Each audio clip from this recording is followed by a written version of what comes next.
and welcome to the introduction to this wonderful program called Life and Breath. And permit me to call it wonderful myself. You will soon realize that what I am saying is the truth. I'm going to make a small presentation to you so that you get an opportunity to see what this is all about. I hope you can see the screen. Yes, sir. It's there. Must be on it. Okay, so let's get cracking without further delay. Let me introduce to you Pratibimb Charitable Trust. This is an organization which was formed in 2018. So we have completed 3 years. We now have all the official permissions, licenses, government registration, so on and so forth. We have our corporate office in MIDC Andheri East, Mumbai. This is a little bit about me for those of you who don't know me. My name is Praveen Mankar. Those are my contact details. I am a pharmacist by profession and currently I am an industrial consultant in my professional life. This science I started learning in the year 2005. By 2011, I was qualified as a basic course teacher. In 2017, I qualified as an advanced course teacher, and I have started cultivating, training aspiring teachers from the year 2019. So that's a little bit about me. Today's presentation is about your life. And the introduction is to our program called Life and Breath, which will integrate with your life, enabling you to lead a happy, successful, and healthy life.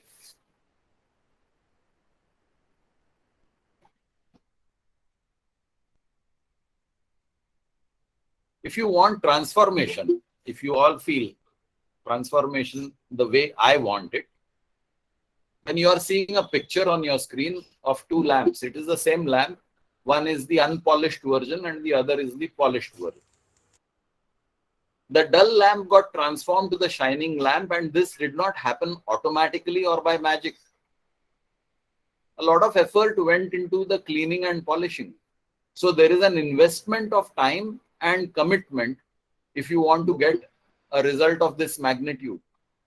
So if you want your life to transform, if you are really serious about transforming your life, if you want good physical health, if you want peace of mind, if you want a sense of joy and accomplishment in life, then you have to commit your time and you have to invest in yourself. Many of us invest in a lot of financial instruments. I invest in shares of companies. I don't know the chairman of the company. I don't know the board of directors. I don't know anybody in the company, but I invest. My hard-earned money, I invest in somebody whom I don't know, and I expect to benefit from that investment. Here is my invitation to you. Invest your money. Time is money.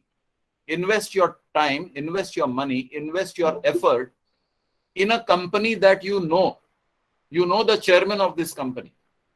I am inviting you to invest in that company. Do you know which company I am talking of? Yes, Rita, you are saying something, but you are on mute. So can you unmute and say which company I am talking of? Self. Yes, you are the chairman of yourself. I am inviting you to invest in yourself, a little bit of your time and a little bit of your effort if you want a magical transformation in your life. You will come out shining the way this lamp has come out shining with a little investment of time and effort. A dull lamp has become a shining lamp. Now, everyone wants to be healthy. No dispute on that. I have not yet met anybody who said, I want to be unhealthy. Everyone wants to be successful. Again, I have not come across anybody who says, I want to fail in life. And everyone wants to be happy. These are the 3 basic requisites in life. In whatever you do, you want to be healthy in body, healthy in mind. You want to be successful in whatever you do.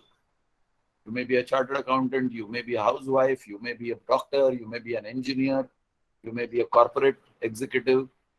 You want to be happy, healthy, and successful. That is what your life is all about.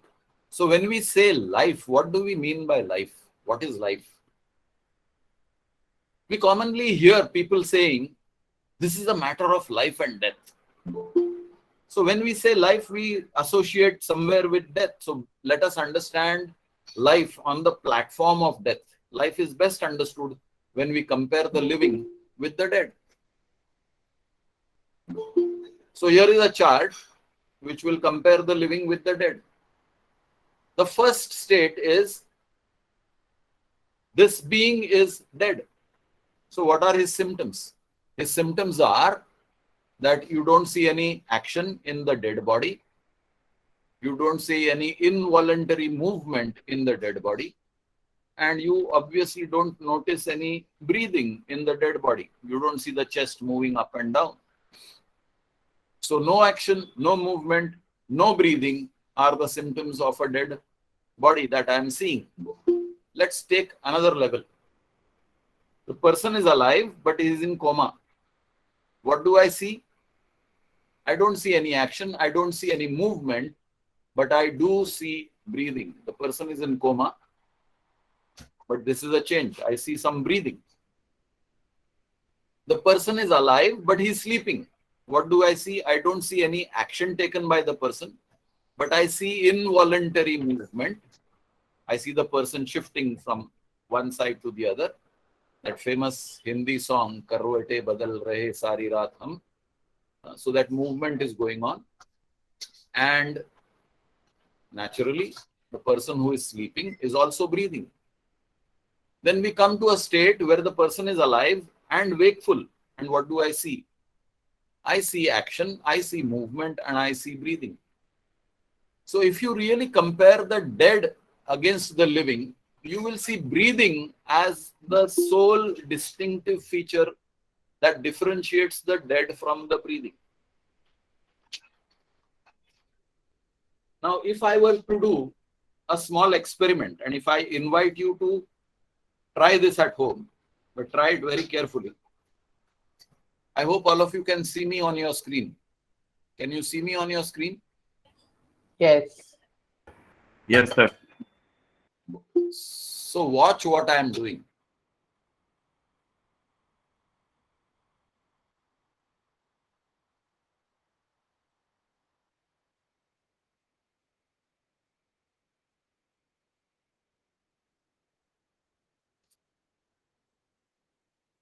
How much time do you think I can continue like this? How much time do you think I can continue like this? With my mouth sealed and my nose clamped. Not long. Hardly few minutes, maybe. 2 minutes. 2 minutes is huge. Yeah, 1 minute, maybe. 30 seconds, 40 seconds. 30 seconds, Not even- 40 seconds, not even maximum 1 minute. Sir, not even 5 seconds, sir.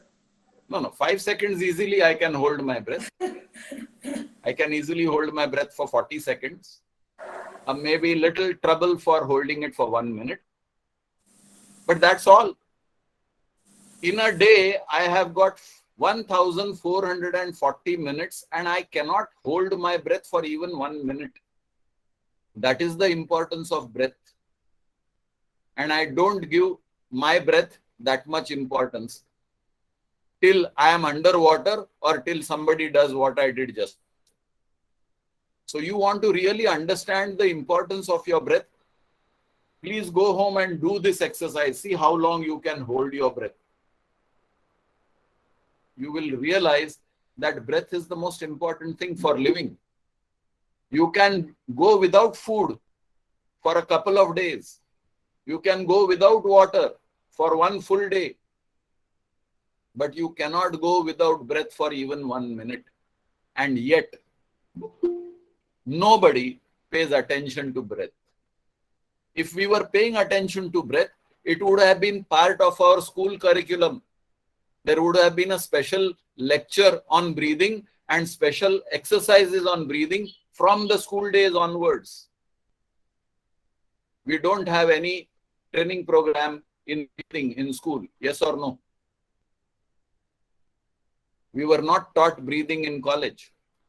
So please realize the importance of breathing. Life is about action, and life is breath, or breath is life. Now here is another statement that is being made. Life is about action and life is about breath. I'm going to represent the presentation which I had discontinued for a moment.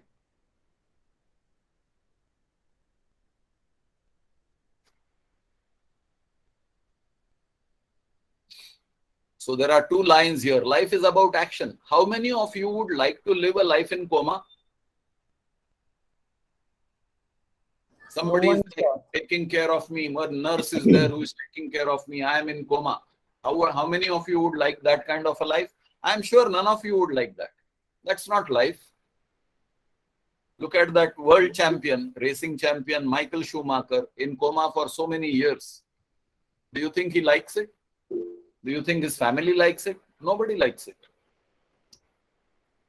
Meher, Shaila, do you have anything to say? I see your hands are raised.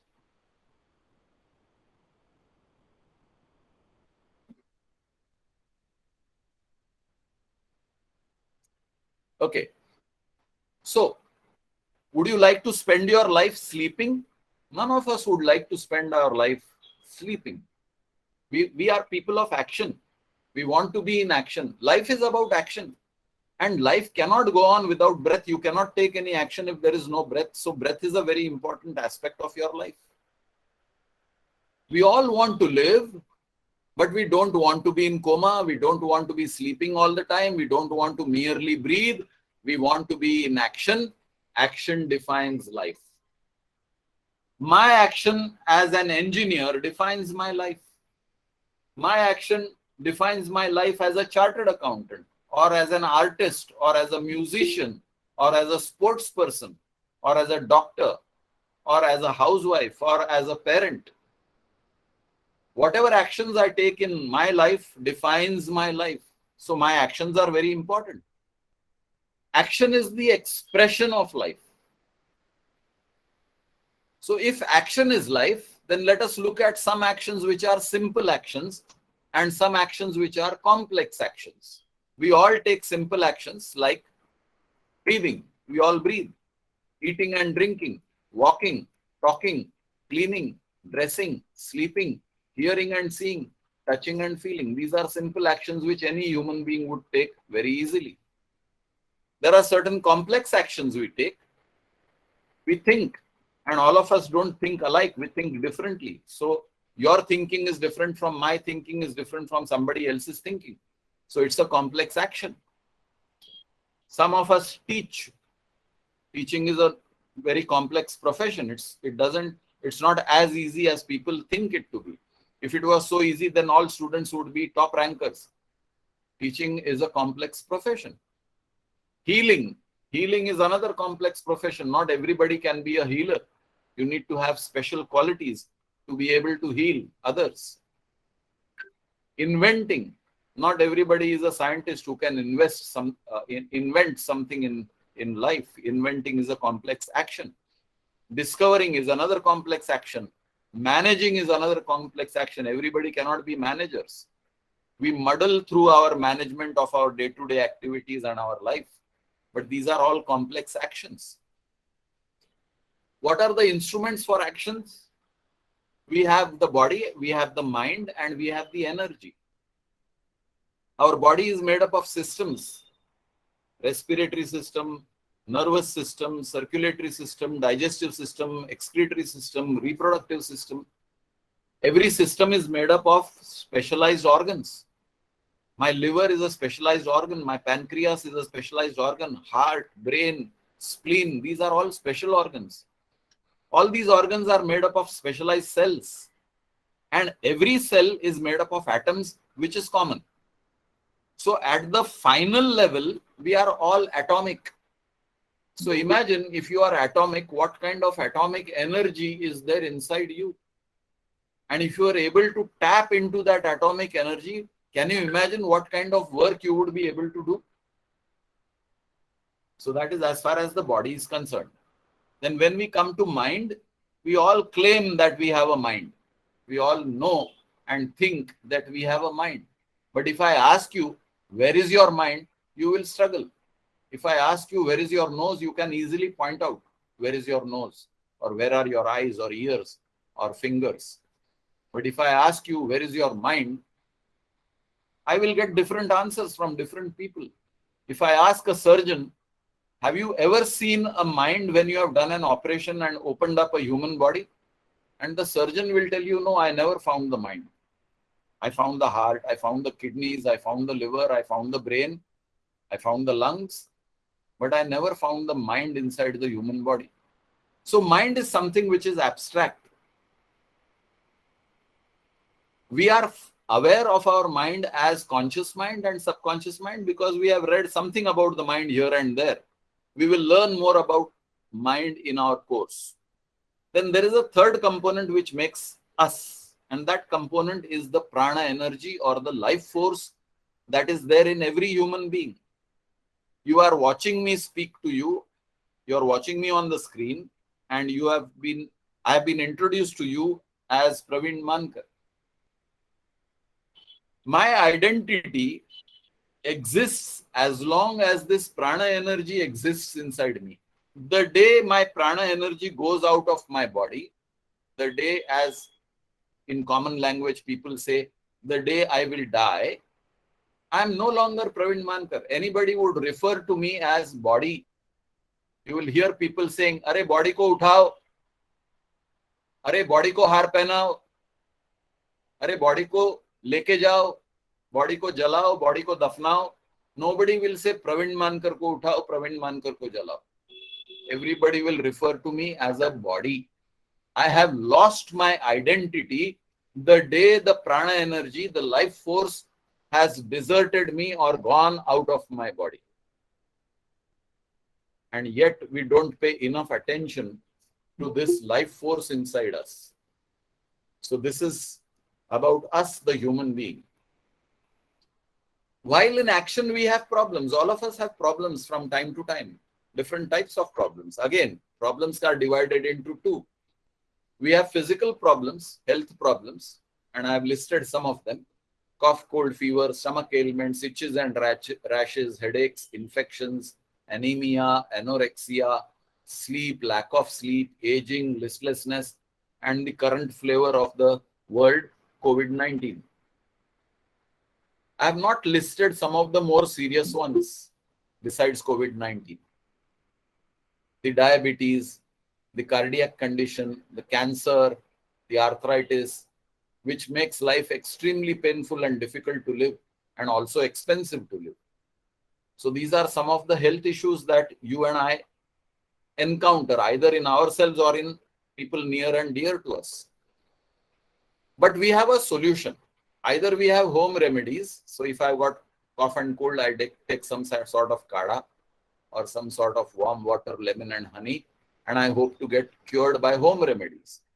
If the problem persists, then I have an option of going to a doctor and taking a prescription, going to a pharmacy, buying the medicines, and hoping to get healed at the physical level. So this is as far as the physical health is concerned. Then there is another group of problems that we have, the mental problems. I have fear in my life. I have anger in my life, sorrow, jealousy, greed, lust, ego, arrogance, low esteem, lack of confidence. Different people have different degrees of these mental issues. But we don't look at these mental issues as diseases or ailments. I have never looked at fear as a disease. I have never looked at anger as a disease. I have never looked at jealousy as a disease. Are you at ease when you are angry?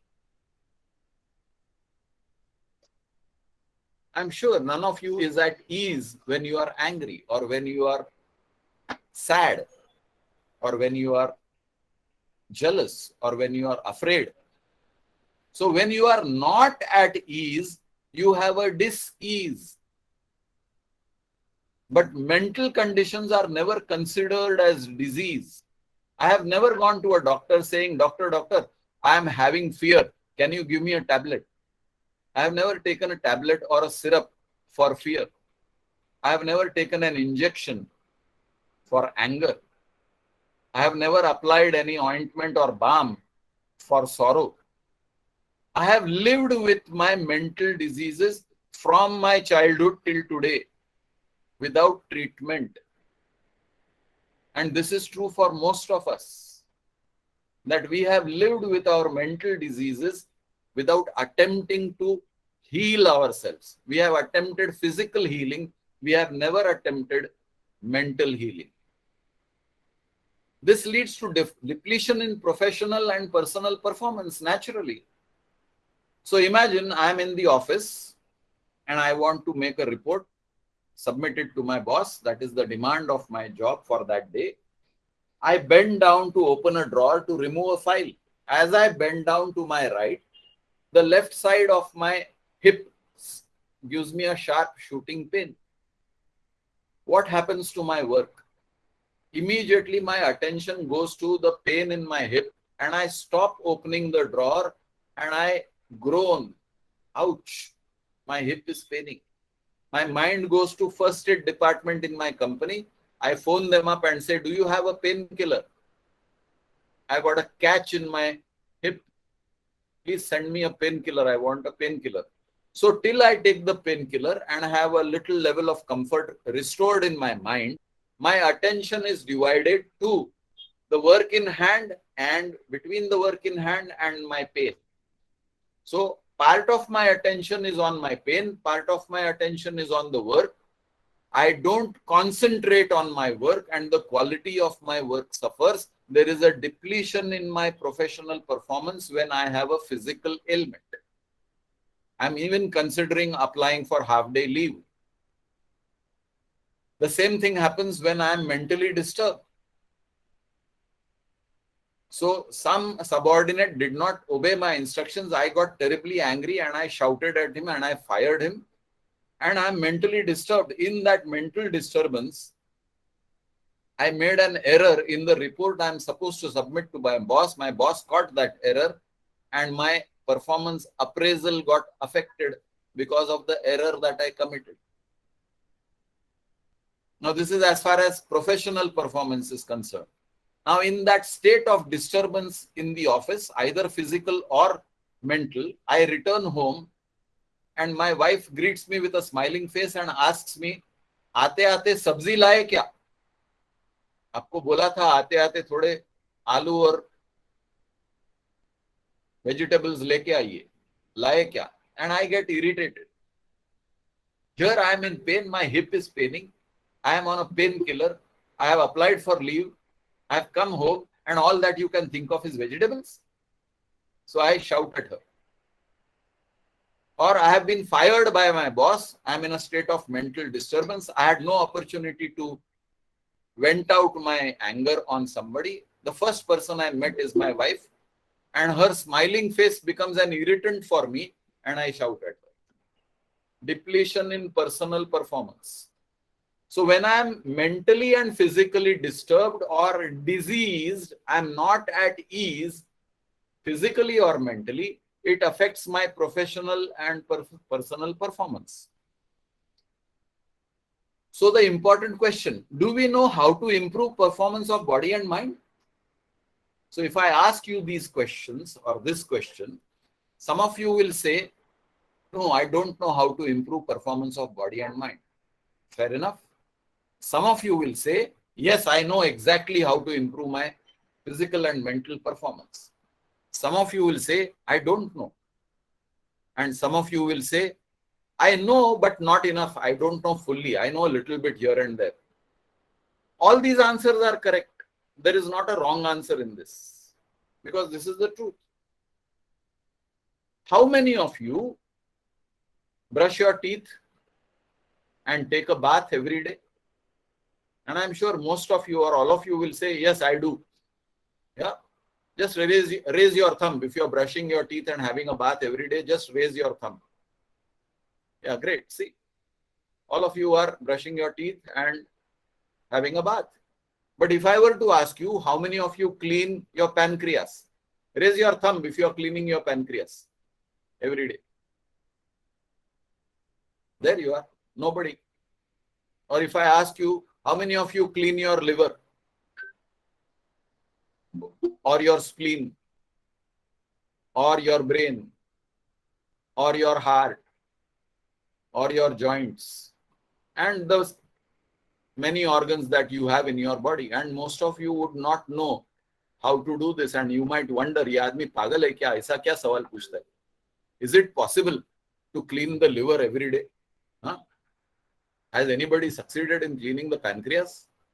What is spleen? किधर होता है spleen? I don't even know the location of the spleen. How can I clean my spleen? So these questions will certainly irk you. Do I clean my mind? Is there a method to clean my mind? There is so much of filth in my mind.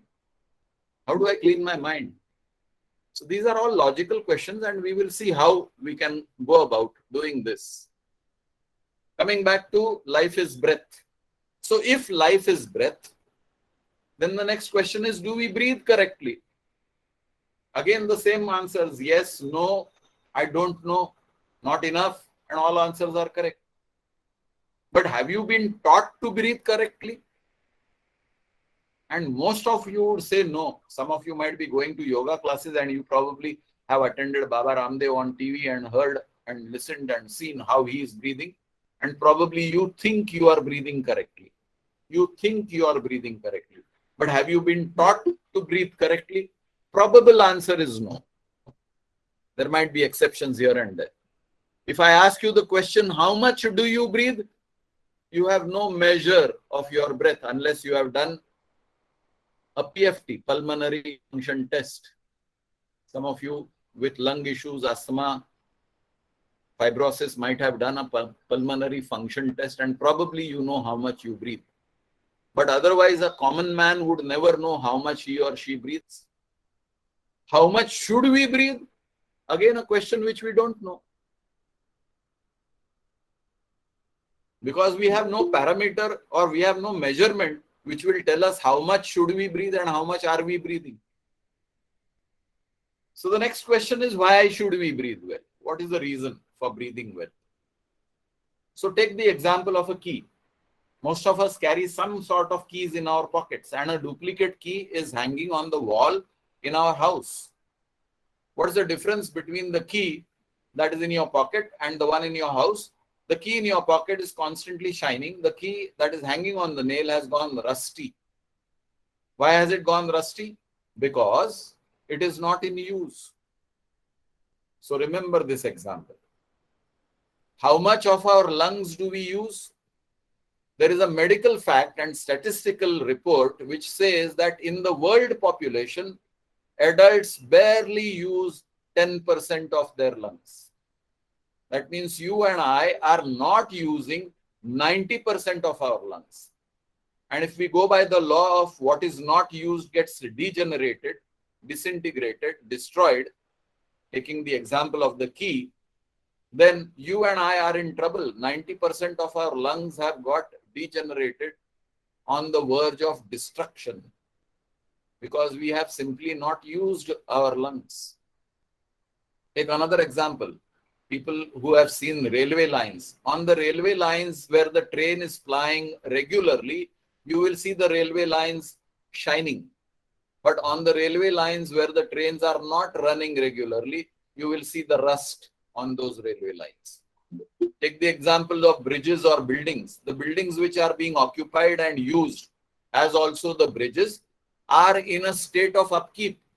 The buildings that are not occupied or the bridges that are not used eventually crumble and collapse. So anything that is not in action, anything that is not in use, eventually degenerates and disintegrates. So what is true of all these things is true of our lungs. Normal respiratory rate for adults is 12 to 20 breaths per minute, and you will get different figures within that range from different websites. So here is one website from where I picked up this figure, 12 to 20 breaths per minute. If you look at some facts, and they are amazing facts, if you look at newborns and infants up to 6 months, they breathe from anywhere between 30 to 60 breaths per minute. From 6 to 12 months, the breath has dropped down from 24 to 30 breaths per minute. Toddlers from 1 to 5 years old breathe at 24 to 40 per minute because they have started running around and playing. So there is a little bit of increase in their breaths.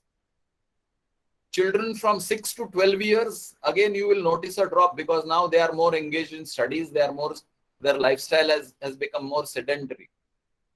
So the breath is again 12 to 20. And adults 18 and above, 8 to 16 breaths. Again, this is another website which has given this table. So different websites will give you different tables, but by and large, you will be within this vicinity of breathing patterns from infancy to adulthood. What does it tell you? As you grow older, your lungs have stopped functioning as well as they were when you were born. I don't know how many of you have seen a newborn baby, especially fathers. Sometimes the fathers, having no knowledge of the human physiology, would look at a baby and see the heaving torso and the chest moving up and down so rapidly, and they get alarmed. They even call the doctor and say, doctor, please come, my baby is not breathing properly. Something is wrong, do something. The doctor comes, has a look at the baby and smiles and goes away. He knows that this fellow doesn't know that babies always breathe like that. They appear to be breathing very heavily because the whole torso is moving up and down. Imagine that the baby could speak on the day it was born. The baby would have called the doctor and said, doctor, please come quickly. And the doctor would come and ask the baby, yes, what's wrong? The baby would say, look at my father and mother. They are not breathing properly. Their chests are not moving at all. So as you grow older, your breathing rate drops. And what is the proof of that? The proof of that is you can't run as fast as you could run when you were in your youth. You can't climb stairs as easily as you could have climbed when you were in your 20s. Today, if somebody says, my lift is not working, you will refuse to visit that person. I'm not going to climb 4-storied building. I'm not going to climb on the 4th floor when the lift is not working. I get tired. Think of you as the same person in your childhood. In the month of May, during the vacation, in the same building, you would be running up and down, playing chor police, pakda pakdi, whatever kind of games you played as a child. I don't think today's children know these games. But these games were played with gay abandon. We would be running up and down the building, sometimes even 10 floors and 12 floors, screaming, catching each other, gasping for breath, pausing for 5 minutes, drinking half a glass of water, and ready to play again, going up and down 12-storied buildings. Today, if I ask you, let's walk up the 12 flights and go to the 12th floor, you will say, दिमाग ठिकाने पे है क्या? 12 माला चढ़ने का है, lift नहीं है, crazy है क्या? You are unwilling to exert because your lungs are unwilling to support that activity. What happened? The same boy who was running up and down, or the same girl who was running up and down, today as a man or a woman is refusing to do this work at a leisurely pace because the lungs are no longer supporting that activity. The lungs have gone bad. In my house, there is a jar of chocolates. Our family loves sweets. After dinner, there is an unwritten rule. Everybody eats one chocolate. But I also have a good habit. Every day I buy chocolates. So we are 5 members. We consume 5 chocolates every day. I buy 5 chocolates every day. And this is what is happening. The jar is always replenished. What is the net effect? The jar is always full. What is the other effect? What happens to these chocolates? They never get touched because the top layer is finished and the top layer gets replaced. And because of this activity, the bottom layer becomes rancid, gets spoiled, and eventually the whole jar gets spoiled. because I did not use the bottom layer, the bottom levels at all. I was constantly replenishing the top layer. So what is true of this jar of chocolates in my house is true of your lungs.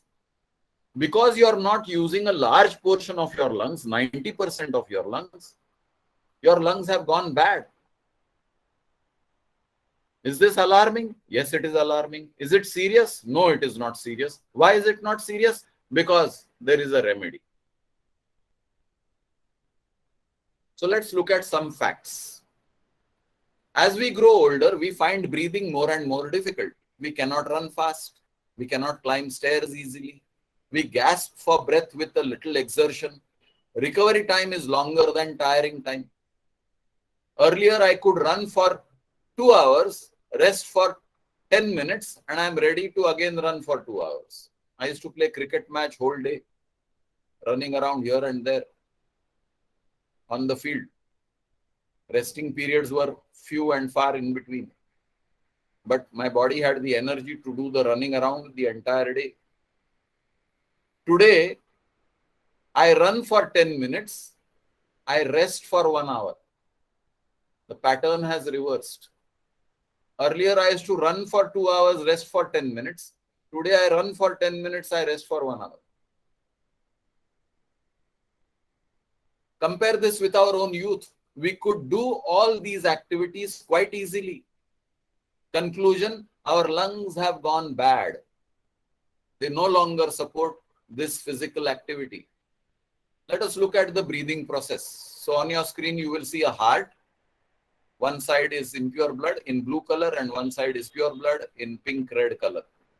The other figure is of lungs which are expanding and contracting.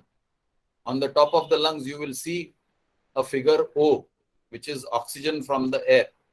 So as we inhale, oxygen along with the air enters our lungs. So from the windpipe, it gets divided into the two sides, the two lungs. And depending on our capacity of breathing, that's how much our lungs get filled. From the heart, impure blood in the form of blue color is coming into the lungs. It gets into contact with the oxygen from the air.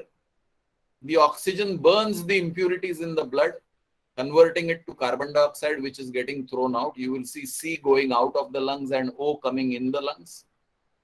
And because the impurities are burnt, the blood becomes pure. It has become red in color and it returns to the heart. And the heart will now distribute pure blood to your entire body.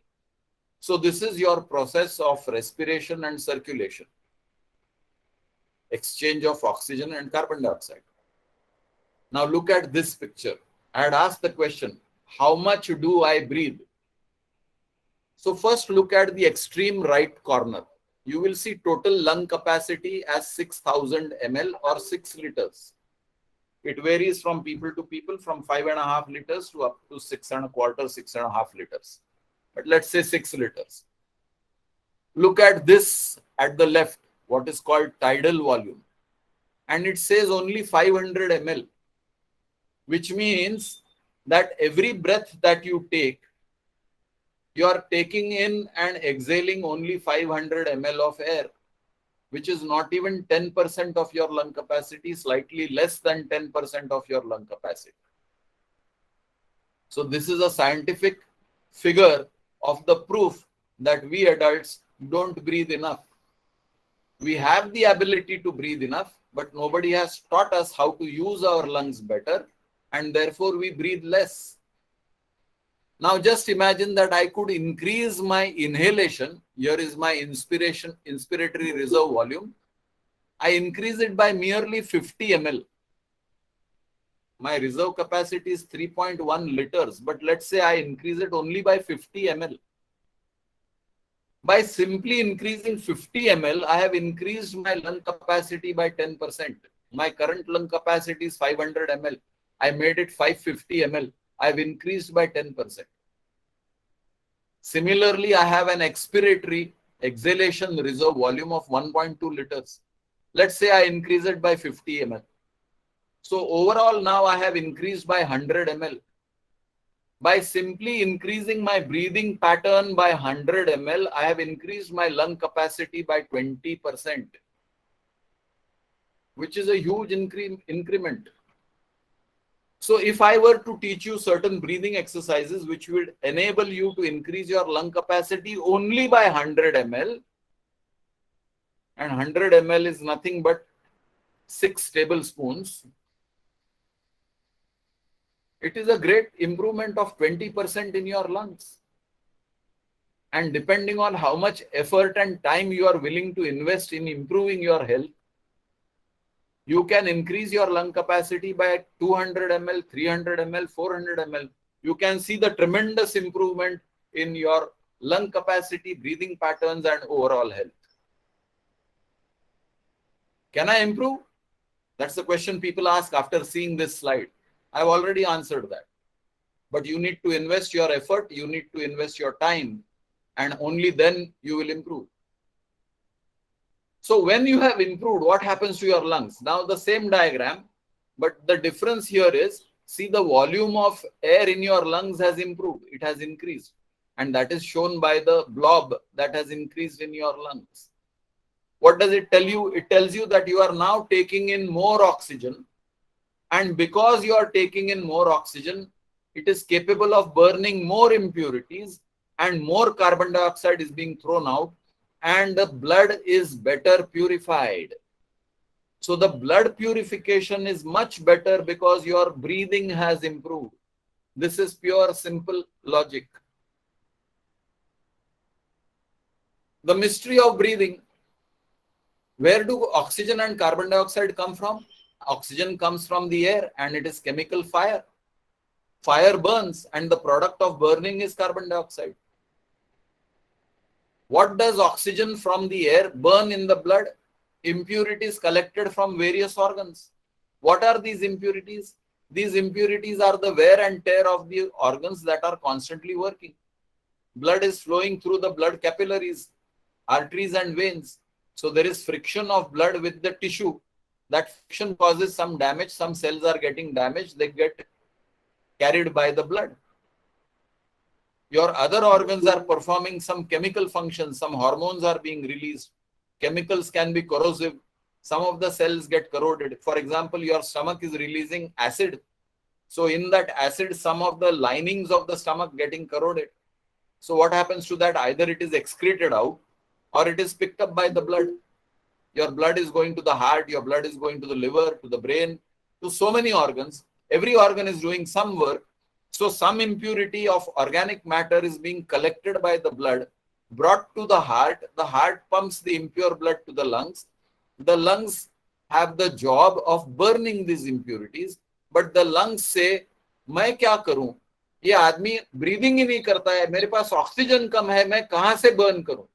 How will I burn the impurities? Because this man doesn't breathe enough. I don't have enough stock of oxygen to burn the impurities that you, Mr. Heart, are sending to me so often. My pulse rate is 72 beats per minute. That means for 72 beats per minute, blood is being pumped into my lungs for purification. But the oxygen that I am supplying to my lungs is not enough to burn the impurities which the blood is sending. That is the complaint that my lungs have. What goes back to the heart is purified blood for onward pumping to the organs. The purified blood here is in inverted commas. Why?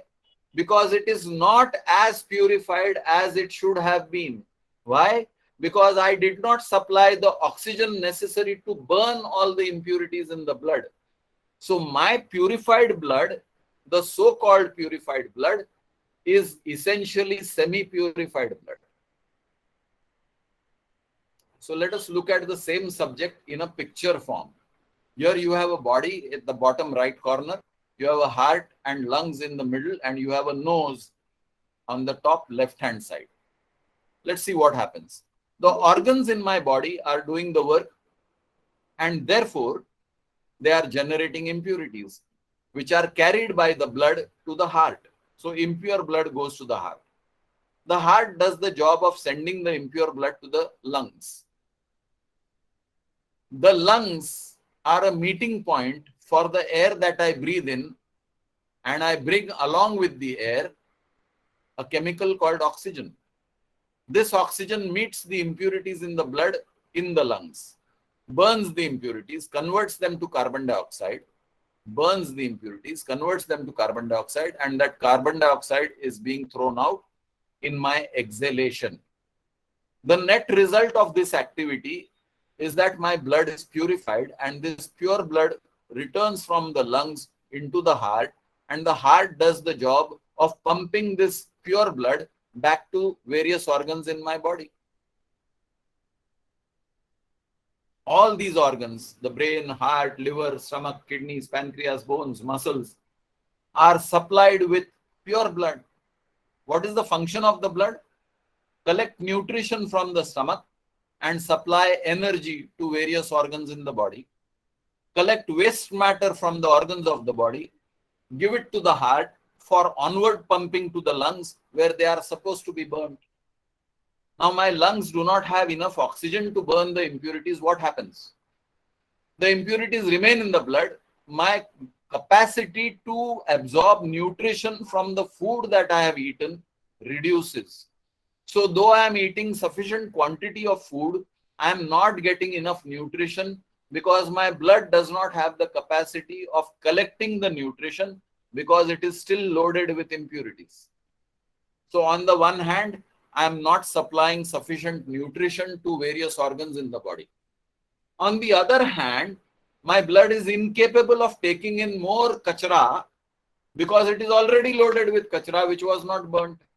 So the impurities that my organs produce cannot be deposited into the blood because my blood says, "Arey, my body is full."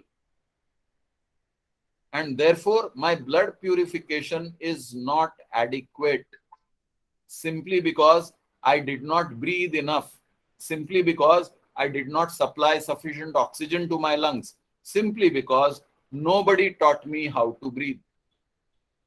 I am a qualified chartered accountant. I am a qualified architect. I am a qualified doctor. I am a qualified engineer.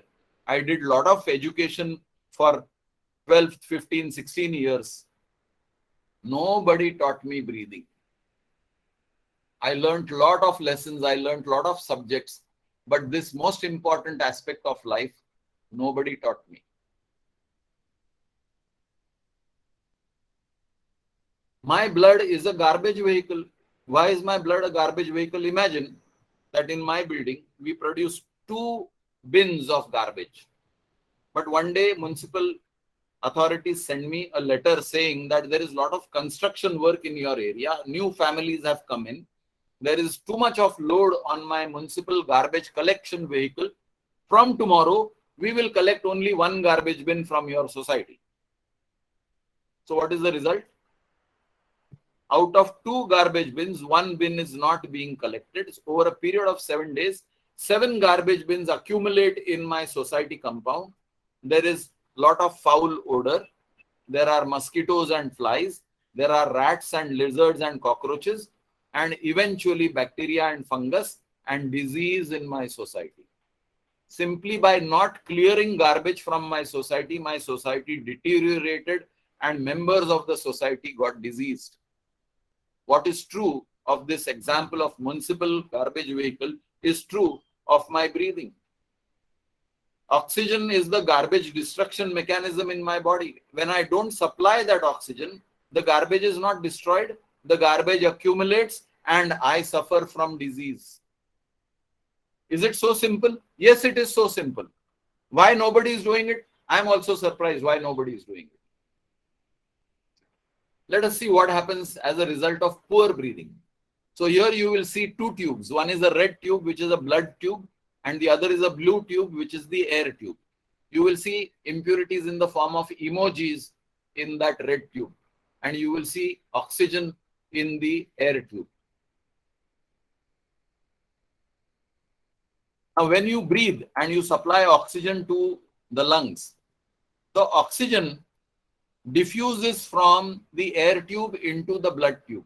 It enters and it destroys the impurities it comes in contact with. Now you saw that there were 4 molecules of oxygen there.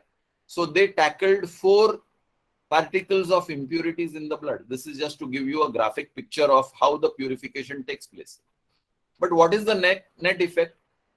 Because the oxygen molecules were less and the impurity molecules were more, you had some unburned impurities left in the blood. So if 72 times blood is coming to your lungs, then at every cycle, unburned impurities remain in the blood. What happens to these impurities? They start circulating to and fro from the body to the lungs and the heart. And eventually they start depositing on the walls of the arteries and veins, on the walls of various organs they visit. So now you have got deposits of impurities in your arteries and veins, which is also known in common language as you have a block. Your main arteries are blocked 70%, 80%, 90%. Or it is also revealed to you, you have a fatty liver. Fat has started depositing in your liver. Or your kidneys are now not filtering with the efficiency at which they should filter. You have a defective kidney. You might need to go for a transplant. So all these things start happening because impurities have started depositing. As you go on breathing poorly, more and more impurities start depositing. So if this is an artery supplying blood to your heart, it has now become narrow, and this is discovered during your angiography, and the doctor tells you your artery is now blocked. So what was originally a full, robust artery is now choked. What happens when you pinch a pipe through which water is flowing? The water goes further because of the pressure that is developed because you pinched the mouth of the rubber tube or the plastic tube. The same pinching effect is happening in your blood vessels, the arteries and veins. So what is happening because of the pinching effect? Pressure is being developed. Where is the pressure reflecting? It is reflecting on your heart. Now you have become a high blood pressure patient simply because your arteries have got choked, simply because the impurities recirculated in the arteries and started settling, simply because you did not burn the impurities, simply because there was not enough oxygen in your lungs to burn the impurities, simply because nobody taught you how to breathe.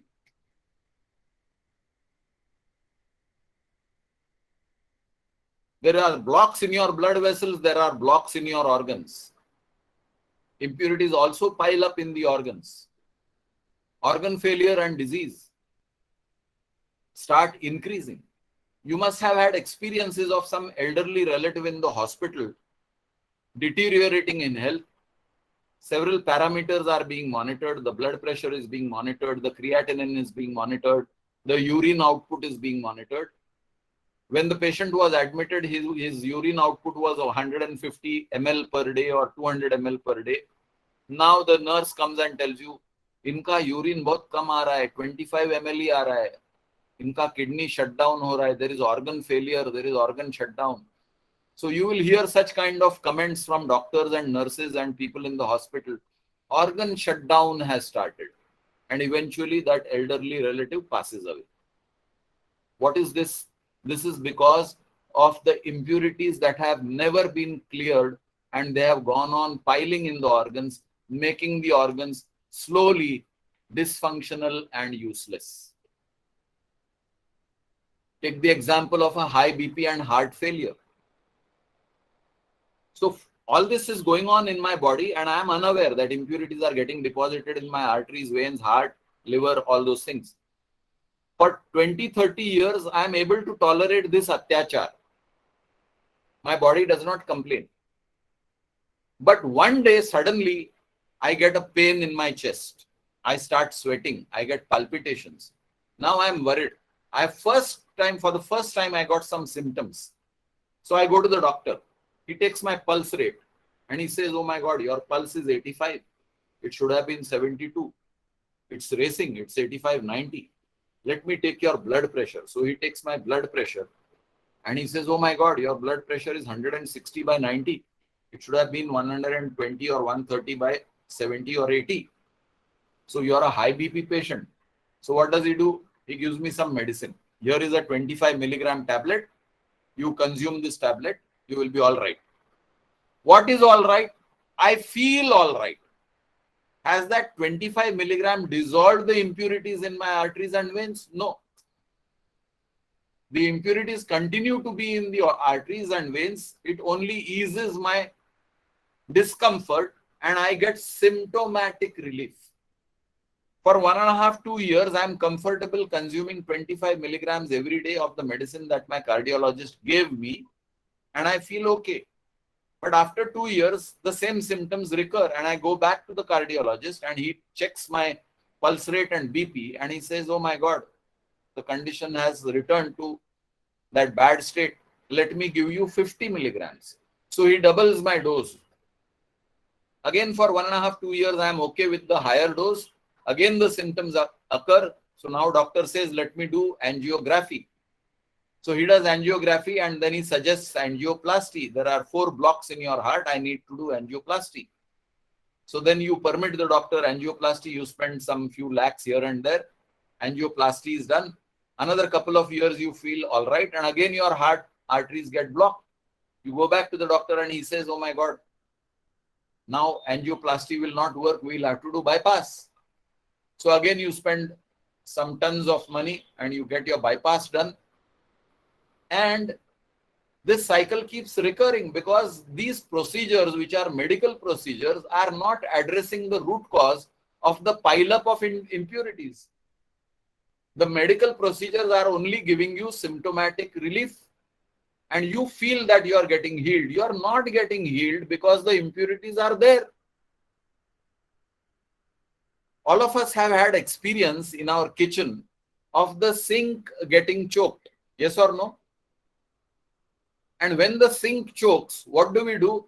We first try to pump with that rubber pump and force the impurity down the drain. And then the sink is clear. But in a couple of days, the sink chokes again. So what do? We go to the market, we buy Drain-X and we put Drain-X in the drain for 8 to 10 hours overnight, hoping that next day the sink will function normally. And sometimes it does work, the sink becomes normal. The Drain-X, which is essentially sodium hydroxide, has dissolved the impurities and cleared up the drain to a certain extent. Another week or so, you are happy with the sink and again it starts choking. Then you call the plumber and the plumber opens the pipe and he says, "Madam, ye pipe sad gaya hai, badalna padega." And then you give him the money and he buys a new pipe and now the sink is functioning all right. So what is true of the sink in your kitchen is true of your heart. When your heart arteries are choked, you first give chemical treatment. You put Drain-X, hoping that your heart arteries will open. So some 25 milligram, 50 milligram of Drain-X is being given to you. When that stops working, then the doctor will do some physical pumping by clearing the arteries and putting a stent. So there is some physical work being done in angioplasty. When that fails, the doctor replaces the pipe, bypass. So what the plumber is doing in your kitchen and what the doctor is doing in your heart is not different at all. The area of operation is different, but the objective is the same, to clear the blocks. My suggestion is, why have the blocks? Avoid the blocks. Let's see how. We'll see how when I talk about our course, but let me take you to the mind. Like I said, everybody thinks that they have a mind, but they don't know where the mind is. Here is an example. I'm facing a situation where I'm returning home from a late night movie and I see 3 tough, menacing looking characters walking towards me. I, being a simple pharmacist and not a karate champion, I get scared.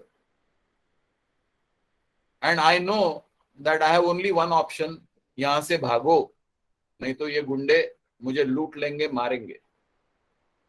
If I was a karate champion, I might have considered the other option, मारो इनको पकड़ के मारो. I am a karate champion. 3 लोगों को मारने में क्या बड़ी बात है? So I would fight or I would run. Fight or flight is the mechanism under stress. How is this mechanism operated? If I want to fight, I need extra energy in my hands. Who supplies energy? Blood supplies energy. So when I am under stress, there is a hormone called adrenaline that is released by a gland called the adrenal gland. And that hormone, when it is released in the blood, it reaches the heart and the heart starts pumping faster, thereby supplying additional blood to my arms. Now I have got additional energy in my arms, I am ready to fight. Suppose my decision is to run away, flight. The same adrenaline pumps the same heart faster, the same blood supplies the same energy in larger quantities to my leg muscles. I am now ready to run. So the response to stress is adrenaline, supplied by the adrenal cortex to the heart. Heart pumps faster and I am able to either fight or run away. In my case, I am a pharmacist. I decided to run away. Now come to your life. You are living a stressful life from morning to evening. As soon as you wake up in the morning, you have the stress of being ready for work. You prepare for work. If you are in lockdown, you prepare for work from home. Or if you are going out, you prepare for work to travel to work. At the place of work, there is a stress. Stress with the boss, stress with the employees, stress with the colleagues, stress with the customer, stress with the supplier. So you are battling stress. Then you come back home. Again, you are confronted with the problems of wife and children or husband and children. So there is stress back at home. So in a day of 24 hours, if you are sleeping for 5-6 hours, you are subjected to stress for 17-18 hours. And response to stress as installed in your body is only one. That response is called adrenaline. So now your body is under a constant supply of adrenaline, which means your heart is constantly pumping faster than normal, which means instead of pumping 72 times per minute, your heart is now pumping 85-90 times per minute. Not because of the blockage, but because of your mental condition of stress. Anything that is overworked gets fatigued.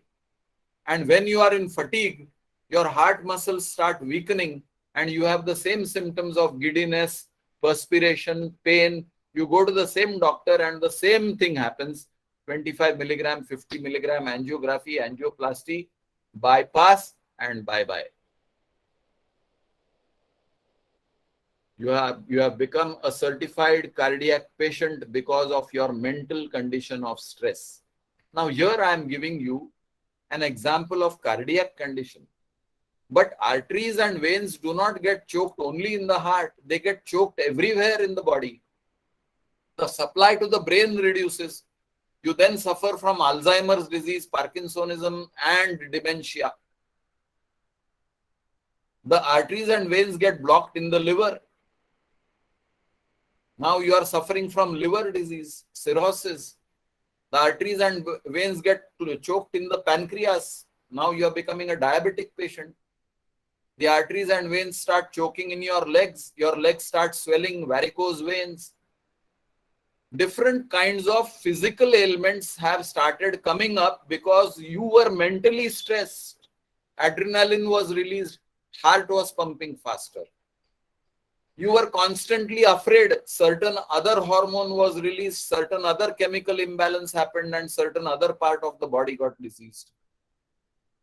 Whenever you are emotionally under a stress, bete so ja nahi to Gabbar Singh aa jayega. Fear. If you are constantly living a life in fear, ye kiya to wo ho jayega, wo kiya to aisa ho jayega, aisa kiya to waisa ho jayega, then I am constantly disturbing my body chemistry and inviting a physical disease, and we call this condition psychosomatic. Diseases caused by trigger of the mind, the negativity in the mind. So as much as purification of the blood and the body and the organs is important, so is important that you keep your mind positive and not burdened by fear, sorrow, anger, jealousy, hatred, lust, greed. These are all elements of the mind. The medicines give you only symptomatic relief. They don't tackle the root cause. The medicines also give you side effects. And once you are trapped in the cycle of medicines, you are only investing money to keep up your health. You have worked hard for 25, 30, 40 years. You have done some intelligent investment. You are getting a lot of money back on your investments. And all that money is making your cardiologist, diabetologist, oncologist rich. If you are mentally disturbed and you are having mental issues of relationships with people, you are making your lawyers and judges rich. The money that you are working hard for, you are not enjoying it, somebody else is enjoying it. And that doesn't make sense. It is good to have money, but it is better to be able to enjoy it, for which I need a healthy body and a peaceful mind. How to heal the body and the mind? Breathing exercises for the body, purification of blood, and meditation for the mind, making the mind peaceful. Then there are certain laws of living which I need to understand. We know these laws, but we don't connect them to day-to-day living, and therefore we don't always necessarily follow these laws. That brings us to the introduction to our curriculum, the program called Life and Breath. What is taught in Life and Breath? We teach you pranayam, the basic breathing technique. We teach you 8 spiritual breathing exercises, and when you join the course you will understand why they are called spiritual breathing exercises. They are not PT, they are not physical training exercises, they are spiritual breathing exercises. You are taught the technique of meditation. You are taught certain laws of living, 14, 15, 16 laws of living are taught to you. The whole course is made up of 20 sessions. Each session is of 1.5 hours. And one session is conducted per day. That means per week. In a week, we will have one meeting every Sunday at 11 a.m. This is constant on Google Meet, the link of which will be given to you. Today, you have got the link to attend this introduction. Where did it all begin? Surprisingly, this whole course began in India. Nalanda University about 1200 years ago, before it was completely destroyed by Bakhtiyar Khilji. Where did it disappear for all these years? Before the destruction and invasion of the Mughals, the person who developed this science got a dream that the university would be destroyed, and so he migrated to Tibet. He settled in their monasteries and taught the Tibetan monks. One Britisher landed in Tibet, learned this knowledge from the Tibetan monks, and settled in USA, California. From California, it was reintroduced to India through postal correspondence as late as 1977. Where is the center of Life and Breath in India? As I told you, Pratibimb Charitable Trust with its registered office in MIDC, Andheri East, Mumbai. When did it return to India? In the year 1977. When can anyone learn Life and Breath? Anytime after the age of 15. There is no upper age limit. My oldest student has been an 87-year-old PhD student. When does one begin a course in Life and Breath? At predetermined times published by the organizers. Your batch number 21, begins next Sunday, which is 5th of December, at 11 a.m. online, right here. I'll answer all questions after the presentation, so please hold on to your questions. You may type the questions in the chat window and ask them after the session is over. Who started Life and Breath? That great scientist was called Guru Padma Sambhav 1200 years ago in Nalanda University. India was a seat of learning for the whole world. Students came to Nalanda University from all over the world. At one time, there were 8,000 students and 2,000 professors and scientists in Nalanda University. All that was burnt and destroyed by Bakhtiyar Khilji. who invaded Nalanda, and India lost a huge bank of knowledge. Guru Dinglemi, a Britisher who visited the Tibetan monks, his name was Edwin John Dingle as a Britisher, but he acquired the Tibetan name Dinglemi, and he carried this science to US. He settled in California, started the Institute of Mental Physics, from where Guru Jyotirmayanand, a man living in Chembur under the name of K.S. Ramanathan, later became known as Guru Jyotirmayanand, he brought this course to India by postal tuition. And in his house in Chembur, he started teaching this science under the name of Brahma Vidya.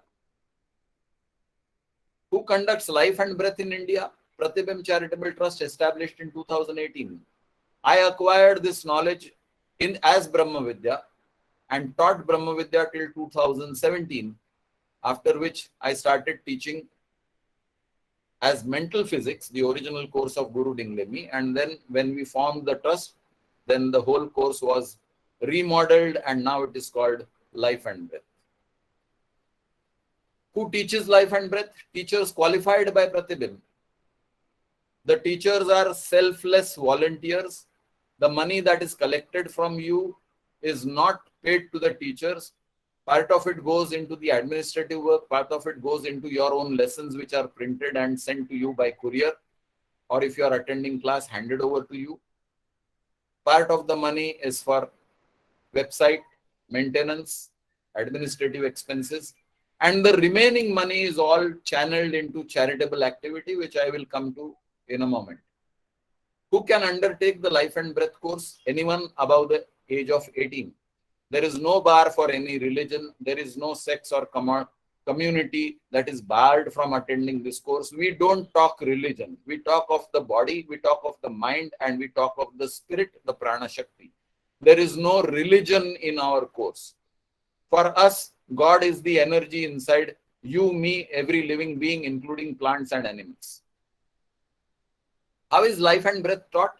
One lesson per session. Each lesson is of 1.5 hours. Each lesson is given out in a printed or a PDF format. 20 weeks are there for the basic course, and after the basic course, you are free to form voluntary groups. We conduct breathing exercises and meditation as complimentary sessions throughout the week, and you are free to join them without any payment after you have completed 20 lessons. How much does the basic course cost? 3 pizzas, 1,500 rupees only. The entire 20 sessions of 1.5 hours each, 33 hours of coaching time, including printed material, costs you only 1,500. In 1,500 rupees, you get the key to healthy, successful, happy life. Just think of the fee you paid for getting a small SSC certificate. Just think of the amount of time, energy, effort you spent in getting a small SSC certificate. Here you are getting a key to great health, happiness and success for only 1,500 rupees. Now sometimes people have a wrong notion. Jo sasta hai, usme dam nahi hai. And people tend to run away. My sincere request, please sustain for 20 sessions. You will never regret it in life. Some of the charitable activities that we have done. We formed the trust in 2018. In 2019, there was flood in Maharashtra. We rehabilitated 53 families whose huts were completely destroyed by the floods. We gave them 70 pieces of kitchen equipment worth roughly 10,000 rupees each. So around 5 lakhs of rupees were spent. And our volunteers personally did the entire activity of collecting the stainless steel, packing the stainless steel, hiring the tempo, going with the tempo to Sangli and personally distributing the goods into the hands of the deserving people whose Aadhaar cards were checked, their authenticity was checked, their destroyed huts were checked. All this activity was personally done. The lead was taken by Dr. Sanjeev and Dr. Vrinda Patil. Both of them are dentists and both of them are part of our trust. They are students of our trust. They are currently doing the advanced course. In 2020, there was a cyclone in Raigad district. There is a village called Ghostewadi. 16 huts were destroyed. and Pratibim was instrumental in funding the entire reconstruction of Pakka structures for all 16 families. The labor was provided by the families themselves. They themselves were doing help in constructing their own houses. The whole funding, which was, I think, 8 lakhs of rupees, was provided by Pratibim. On the right, you will see our trustee Naresh Padia inaugurating that plaque, which says the houses are ready for occupying. 2021, in a village called Savarde, which is in Palghar Taluka, Mokhada district, we constructed a check dam. That check dam is to block water that usually flows away and gets lost. This villagers had to travel 15 to 20 kilometers to get a bucket of water for their daily needs in the dry season. By the end of November, all the water would be dried, so they had to walk to Vaitarna river to collect that water. Vaitarna river was about 22 kilometers away. So we have now constructed a check dam which will block this water, and since the first monsoon we have also got that whole dam is full. Now we are embarking on the project of providing a solar powered pump to lift the water to their fields where they can do irrigation and farming, and to fill up the wells so they don't have to travel large distance, hardly half a kilometer they will have to travel to the well to collect the drinking water for their village. So the village is of about 150 families. By doing this construction work, we have made life a little easier for these families. So this is the kind of charitable work that we do.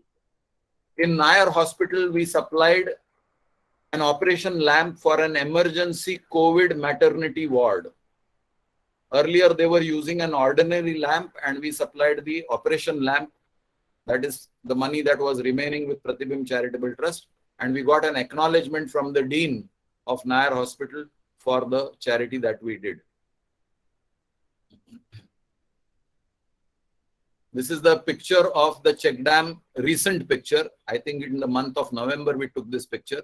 Earlier, these gates were open when there was monsoon and the river was constantly flowing. Now that the monsoon has stopped, we have blocked the check dam and that is filled. Now, what are the benefits? Health, success, and happiness. These are the 3 benefits. If there are any students who are past students and who have benefited and would like to share their benefits, you are welcome. If not, I will proceed further. Sir, Suresh here. Yeah. We have Enid, Tripti, and Roma Doshi. They have volunteered themselves to share their experience. Great. So, who would like to start?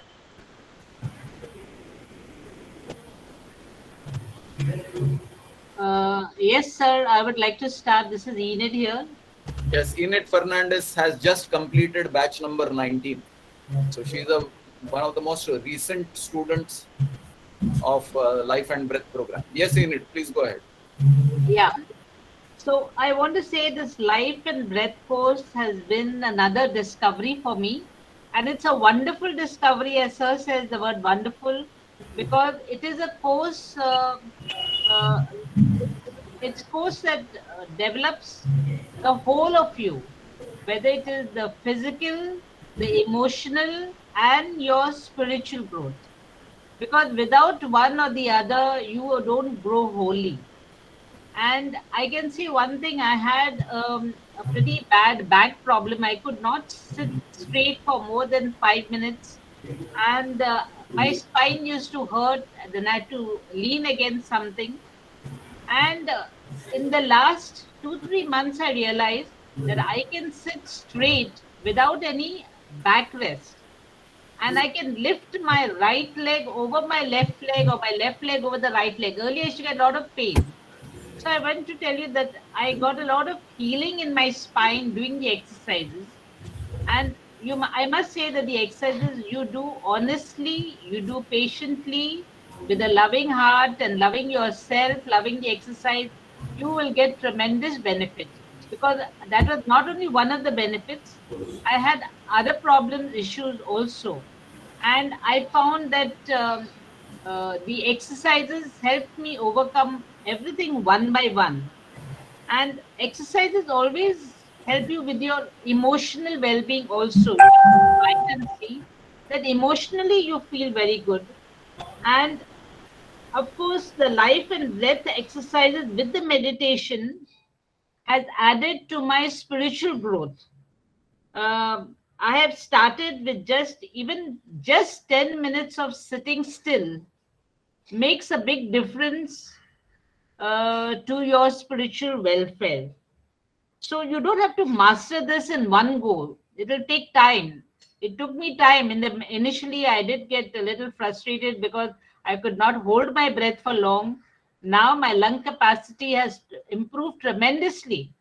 I was very scared to go to my brother's house because he stays on the third floor and I had to climb the 3 stories. Always said I cannot climb. Now I climb that very easily without feeling breathless.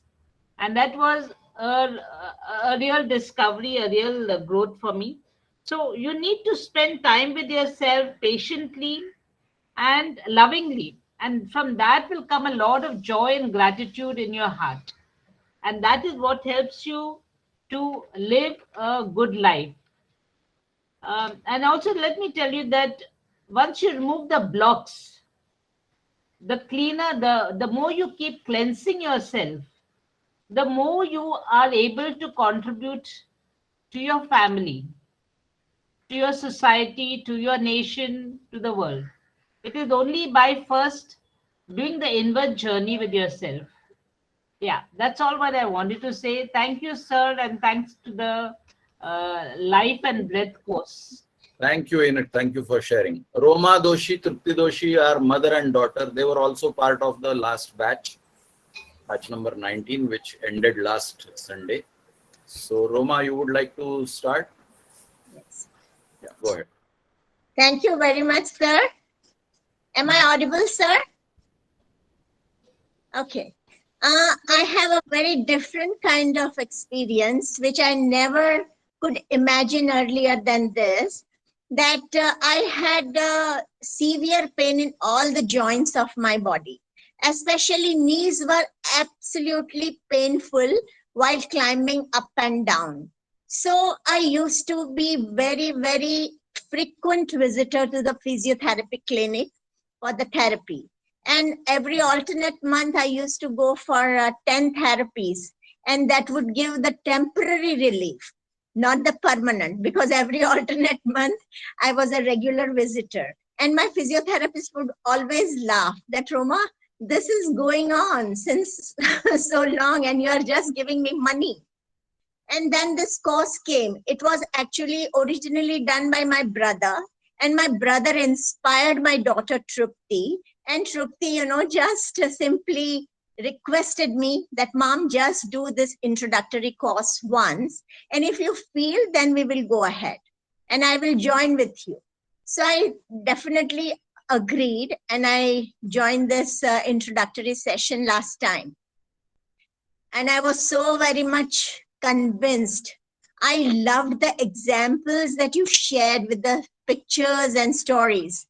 And I thought that, yes, let me commit.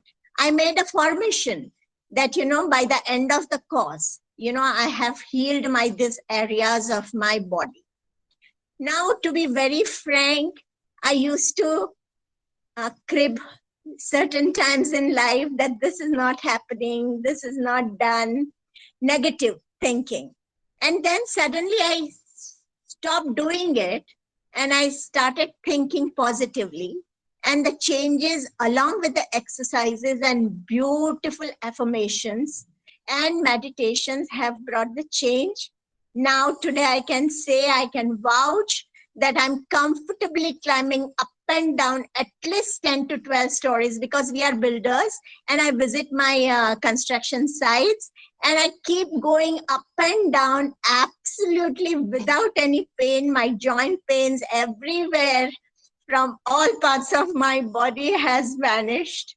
I'm so thankful, sir, that this miracle I could have never imagined, but it has brought to me through Pratibim Charitable Trust. I thank you once again. Thank you, Romaji. before I ask Trupti to speak, let me tell you, Trupti is a celebrity. She's a TEDx speaker and she was in Aurobindo Ashram. So Trupti is not an ordinary person. She's a highly evolved person. And I was so glad that she ventured into this course and I happened to meet her. Yes, Trupti, go ahead. Namaste, everyone. I'm very privileged to be part of this course.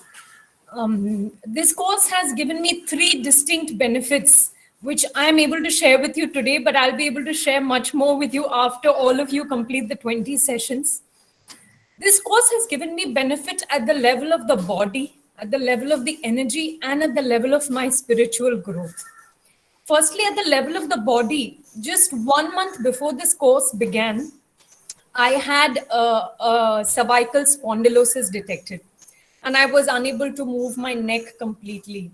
And at that time, my mama told me about Praveenji, and I saw the introductory session, and I was so convinced that this course will help me heal out of the cervical spondylosis. My orthopedic doctor had told me that it will take 18 weeks for you to heal based on my MRI report. And after I started this course, instead of 18 weeks, within less than 8 weeks, less than half the time, I was completely healed of my cervical spondylosis, completely, as if it had never happened.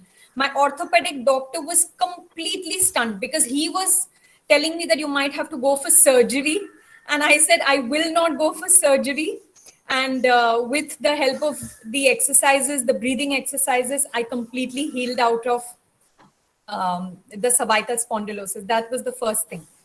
The next thing is that the level of the energy, this course has been extremely beneficial because it gave me a mastery over my breath. And breath is the count of time for our body on this planet. So because I developed a greater mastery over my breath, I developed greater mastery over time. And that this was such an amazing experience because today I have the confidence that I am able to do whatever I will to do, whatever I decided to, I am able to do it because of my mastery over time. I'm able to accurately predict that I will be able to complete this work in 4 minutes, something like, down to the minute I'm able to gauge my energies. That is the second one. And the third one, at the level of my spiritual growth, somewhere in October, when we had reached course number 4, the class number 14, I went through a near-death experience. And because of my own expanded life energies, because of the mastery over my breath, I was able to emerge from that near-death experience without a single scratch, absolutely without a single scratch. And this is something that I may be able to share with you all after you all complete the 20 sessions, as I said. But I do urge each one of you to please attend this course. It will be life-changing. Thank you, everyone. Thank you, Trupti. If there was no student to share their experiences, I would have shared my experiences, but I think these experiences are enough for you to get a flavor of what the course is all about. Give me 5 more minutes and we are done with the presentation. Yeah, if you want more details about our course, there is a website, www.pratibimtrust.com. This course is actually magic. I can vouch for it because there is a huge magic that happened in my life. If you join the course, I will at different times of the course, I will share some of the moments with you. Registration process, we will share on the WhatsApp group. So I don't want to waste time on the registration process here. If you have any questions or any doubts, now I am throwing this session open for a question answer. And these are our contact numbers. Again, these I will put on the WhatsApp group so we won't waste time. Thanks for spending your time on a Sunday with me. Thanks for attending this session. I am open for any questions that you may have. Yes, Rita. Unmute and ask, please.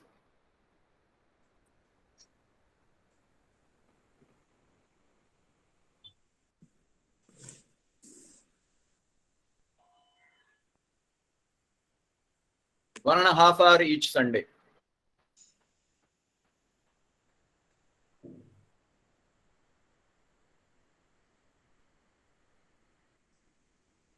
Rita, are you struggling with the mic? Can you get someone to assist you from home? Neelmani Bhatia, you have a question. Rishi Mohan, you have a question. Shilpa Singh, you have a question. Go ahead. One by one. Neelmani. Rita, you have to unmute. You have not yet unmuted. Rishi, you are ready to ask? Yes, sir. Go ahead. Sir, thank you so much. It was really enlightening, and I was looking for something like this. Thanks so much. I got to know about this through a friend of mine called Bhushan Nakre. And your Oh, lovely. presentation was awesome. Thank you so much, sir, once again. So I have two questions. One question is related to this particular introductory course session that you had, just presented. And the second one is regarding the, the start session on 5th of December. The first question is, sir, I'm a smoker. I want to be honest about it. I'm a smoker, so impurities and everything which got deposited over time in my internal organs, including lung. So it can be reversed, right? After I attend this course, I just have a query. I'll answer your question in two portions. Yes, sir. Straight direct answer, yes, it can be reversed. Yeah. The second portion, I was a smoker, a heavy drinker, and a compulsive non-vegetarian eater. Okay. I gave up all these three things on one day. Fantastic. Hope I have the kind of willpower that you have, sir. Yes, you will have. Okay. Thank you so much, sir. And the second question is that, sir, I'm outside of India, and I have already registered, through my brother, because I couldn't register for the, for the session from outside of India. The registration process did not allow for that. So my brother, who's based in Bombay, has already paid the money. I have the details, proof of payment. But yesterday I tried to log in, but it is not allowing. And today, last night, Mr. Dinesh thankfully gave me the link. So can I use the same link to Yes, join? for the first 4 sessions, it is the same link. Why? Because we allow new entrants up to lesson number 3. So today is introduction, then there will be 3 lessons. You are free to attend those 3 lessons without registering if you want to get a feel of the lessons. And then you may join up to lesson number 3. After that, we form a separate link and only registered participants can attend. I got your So point, those sir. of you who have missed the introduction, your friends, relatives who have missed the introduction, they are also welcome to join up to lesson number 3. The entire introduction is available on our website. So you are actually not missing the introduction. You can log into our website and see the introduction. Okay, sir. So one last question. The thing is that I've already paid for it, sir, through my brother. My brother is no way associated with this session or future session, but I can't pay sitting here outside of India. Yeah, So- the reason is that we are not yet registered with the government of India for foreign currency input. So that process Okay, so then is how at do the I- final stage. I am just waiting for the letter from the government, which the bank account is opened. The bank is ready to receive money, but the government has not yet given the clearance. I understand. Sir, but my So- brother has already paid and- on my behalf. So how do I And go about please it? don't worry, if you are overseas and you are unable to pay, we won't reject you. You are still free to join. I've already You have, paid, you have sir, through my already brother. paid. You have already paid. You will get the link. Don't worry. For the next Sorry, Sunday, sir. the same link. For the next Sunday, the same link is viable. I understand, sir. Sir, just one query. I have paid the money through my brother who's based in Okay. Bombay. He's Okay. got the link, but he's registered with his email. I don't have access to that. So how You do I send go me. about it? What is the big deal? Hello? You send me your email. Hello. I will send you the link on your email. Okay, sir. Thank you so much. Thank you. And if you give me your number, I will add you to the WhatsApp group. I'm already in the WhatsApp group, sir. Then you will get all the details there. The link is also in the WhatsApp group description. If you go into the description I of can the use the WhatsApp same group, you link, will right? get- Even after Yes, after yes. the For third 4 session. sessions, you can. For 4 sessions, you can use the same link. Okay. Thank you. Yes, Rita, are you able to talk now? Go Hello, ahead. sir. Go ahead. Yes, I can hear you.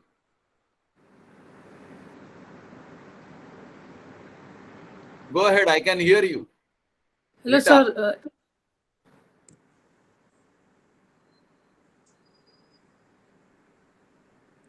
Can you hear me? I can hear you. Please go ahead.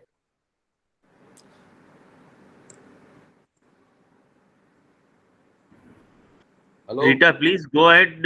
We can hear you. You can ask question from sir.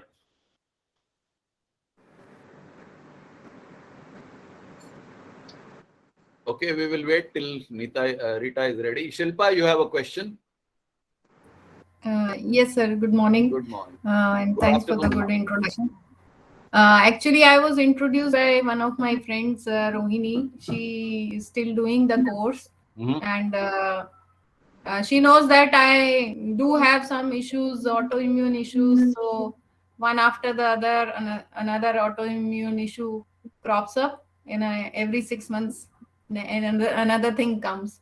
So that is one thing which I want to address through this. I have tried medication for a very long time. Nothing seems to be working, and I've tried yoga, which anyway is helping me in keeping me healthy, or maybe I should say whatever healthy it can keep me. I had few questions. How much do we need to practice every day? Never ask me that question because my answer will be 24 hours. 24 hours. So it is as much as you can. So let me tell you, to give you a rational answer. We never interfere in your lifestyle. Yeah. We only teach you the techniques and we only suggest you to do what we prescribe. Now, how to fit our curriculum in your lifestyle, we leave the freedom entirely to you. So suppose you say, I am unable to do it in the morning. We have no such issues. Do it anytime it is convenient to you. If you say, I cannot do it at one stretch because I don't get 1 hour continuous time. Okay, break it up into periods of 15-20 minutes and do bits and pieces, but do it during the day. That freedom is given to you. Yeah. You say, I'm taking so many medicines. I'm not going to interfere with your medicines. I'm not going to change your doctor's prescription. I'm not going to ask you, don't do this, don't do that. I'm only going to tell you, do this, which is my recommendation. Whether you do it or not is entirely up to you. There is no punishment for not doing it. that our body will tell if we don't practice. Yes, yes. And another question is, suppose if we miss any session because every Sunday it is there every Sunday, and somehow If you miss one or two Sundays, that is acceptable because that happens in any case, because every Sunday it may not be possible. But if you are going to say, I'm going to miss 5-6 sessions, then I would suggest that you look for the next batch. If you already know that you have 5-6 and some program set, then you wait for the next batch. Okay. Because I wouldn't recommend that you miss too many sessions. 1-2 sessions, we all understand. Everybody has difficulty here and there, and you miss 1 or 2 sessions. And I do a lot of repetition in the class. So basically you don't miss anything. I repeat all the breathing exercises. My concern. Yes. How do I repeat a lot of that? Every exercise is put as a video on your WhatsApp group. So you are not going to miss anything. Okay. Yeah, and I do extensive meditation practice in the class every alternate day. So if this Sunday I have done breathing exercise, next Sunday I will do meditation. Okay. So you will have lot of physical, practical practice in the course. During the sessions itself. During the sessions. After 20 sessions, you are free to attend our breathing and exercises, free practice sessions, which are happening throughout the week. So even if you miss something, you are actually not missing anything. Okay, right. Thank you, sir. Most welcome. Yes, Neeta, you have a question. Neeta Kade. Thank you, sir. You've answered. Namaskar, and really enjoyed. I will be joining, but you've answered what I wanted to ask. In Great. case if I miss, do you send the recording? I don't like this subject of send the recording, because then you don't understand what is done in the class. In the class, you have an opportunity to interact. In the recording, that opportunity is lost. So No, but you've try, answered. try, You try, repeat not it, to so- miss, try not to miss. My recommendation, if you miss 1 or 2, I'm okay with that because that is standard. But if you're going to miss in chunks, 1 or 2 this month and another 2 next month and then another 1 or 2 in the future, then you're missing a lot. No, definitely try not to miss any. So when I say 2 sessions, I'm actually saying 10%. If you miss, I'm all right. Your lungs are operating at 10%. So I give you 10% concession. Okay. Thank you so much. Most welcome. Yes, Rita, are you ready now? Gagan, you want to ask something? No, sir. I just wanted to say I just completed this course last Sunday, Yes, I know. and I would like to enroll for this batch as well until I get an opportunity to join the advanced course that you said will start probably Lovely. in next June. Lovely. And I would really wanted to thank you for introducing us this with ancient science and at almost no cost. And I had anxiety issues. I used to feel pain in my body throughout the day, and I really felt very bad most of the times. But the moment I joined this course and started doing these exercises, I really feel energized, and there's a vigor to do more and get more from your life. Thank So you, Gagan. I have seen this transformation within me. And honestly saying, I just practiced probably 20 to 30% time that I was scheduled to during this entire 6 months. So I wonder if 20 to 30% practicing just can make this much of difference. What it And would just do if imagine, yeah, imagine. I can, Yes. if I did this in a disciplined manner every day, Yes. in a scheduled manner. Yeah. So yeah, Wonderful. and that's why I'm joining this again. Thanks, Gagan. Rita, are you ready? We are waiting to hear from you.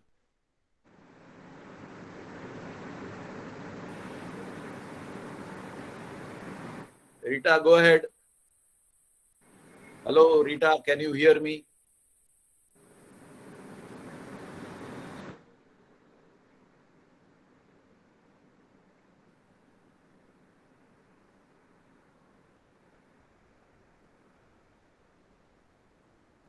Suresh, will you talk to Rita on phone?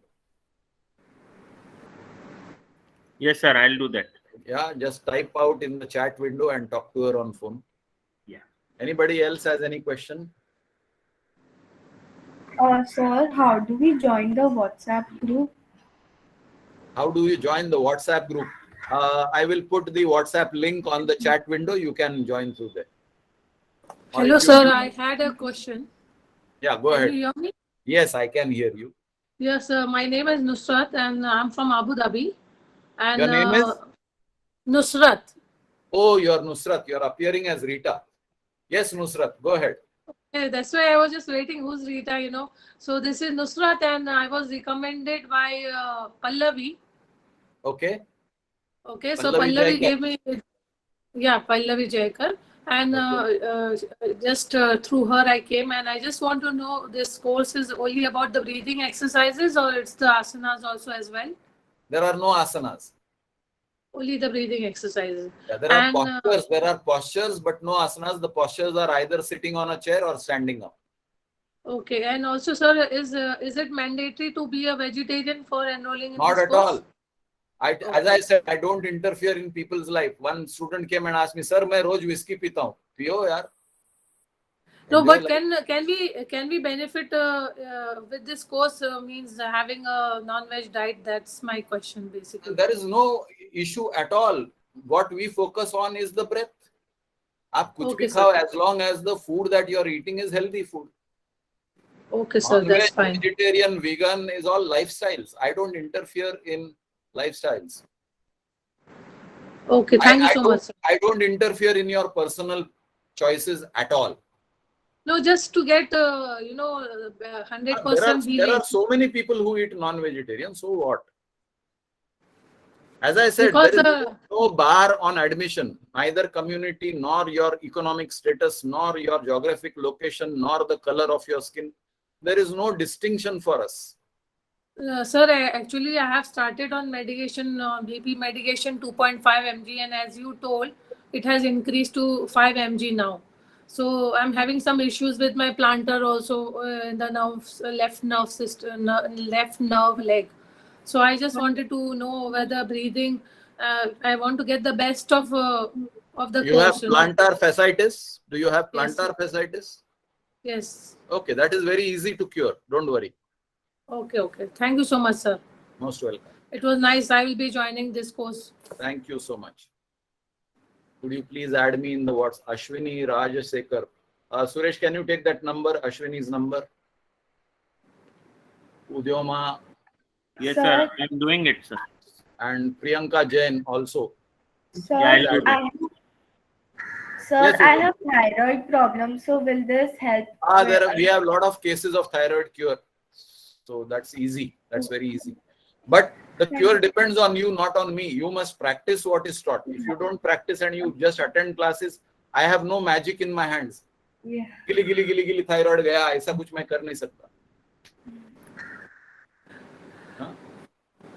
Whatever I teach, you have to practice. Then yes, we have students who have completely healed their thyroid. Okay, sir, thank you. Suresh takes Shilpa Singh's number also. Actually, my mother Yes, sir, also I'm has doing lung cancer. My mother has lung cancer, so will it help her if she joins this course? I am not, I don't have a case where I have got a student who will say, yes, lung cancer is gone, but I can assure you that her life will be much better after doing this course. We have got a lot of lung patients with asthma, all their inhalations and all have vanished. Fibrosis, they have improved. Lung patients who have done this exercise very diligently, they have improved. I don't know about cancer, so I'm not qualified to talk about it. But yes, I can assure that her condition will improve. If she's at any discomfort level, her discomfort will reduce, perhaps even vanish. Okay, sir. If she does it with faith, faith is a big subject. If she does it with faith, maybe she will be healed also. But I cannot say that authentically.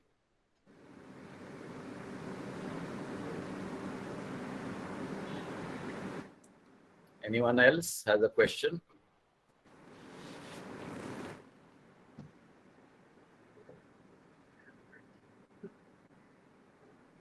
Are you on the WhatsApp group? All the details of how to register will be sorted out. Actually, the registration through website is pretty simple. If you go on to the registration of the course, if you go on to the course, you will get the registration process through the links. But I will still put the entire procedure on the WhatsApp group if you are on the WhatsApp group. Don't worry about it. You have got enough time to register. You still attend next Saturday and the Saturday after that. Within that time, your registration issues will be sorted out. So please don't take tension. Don't worry about मेरा नाम नहीं है, मैं आने का, नहीं आने का, will I be allowed inside? All these questions do not exist for the next 3 Sundays. For the next 3 Sundays, please feel free to join in. And don't worry, if you have any problems, you have our contact numbers. You can always contact us, or you can even post on WhatsApp. These are my difficulties. Some will address it for you.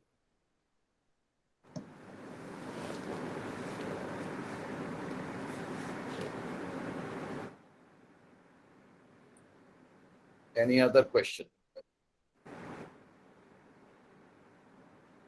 Anju, good to see you attending this introduction. Sir, can I say something? Yeah, please go ahead. I would like to share this, just a small thing, that it's 4 years since I'm doing it and I've been practicing regularly. And I haven't had any major health issues after joining this. And I'm very happy about it because I used to have a lot of issues, but now I have no issues. For 4 years, I've been so comfortable. I've been able to deal. Even if there is a problem coming, I'm able to deal with it. So that I wanted to share. That is the key, that you develop the ability to deal with all your issues. You don't get flustered. Yes. So the same with me also, sir. Yes, Shashi. Thanks. I've been doing continuously practices for 1 year, sir. But I have the drastic change in my lifestyle and the time management which I'm able to do is really amazing, sir. I hope to continue till my lifespan, sir. You will continue. Don't hope. You will continue. Yeah, I won't. I will continue. Sorry, sir. Thank you, sir. Most welcome. Any other question? Any other comment?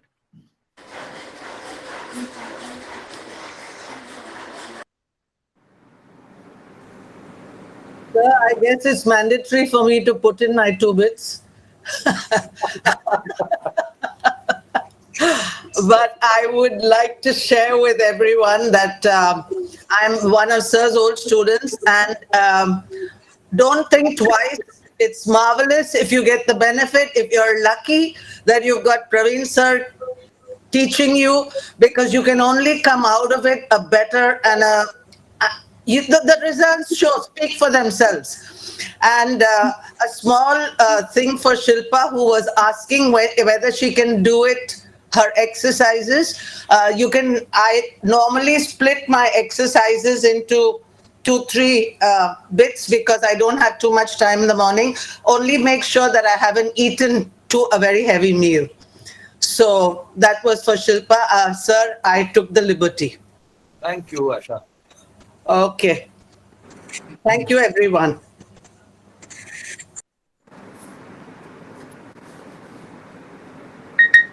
So if there are no more questions, can we close? Yes, sir. I have noted down everybody's numbers of those who have posted. Great. Just add them in the WhatsApp group. Yes, they will be added to the WhatsApp group. Thank you. Trupti, Roma, thanks for sharing. Thank you, all of you. Thank you, Praveen ji.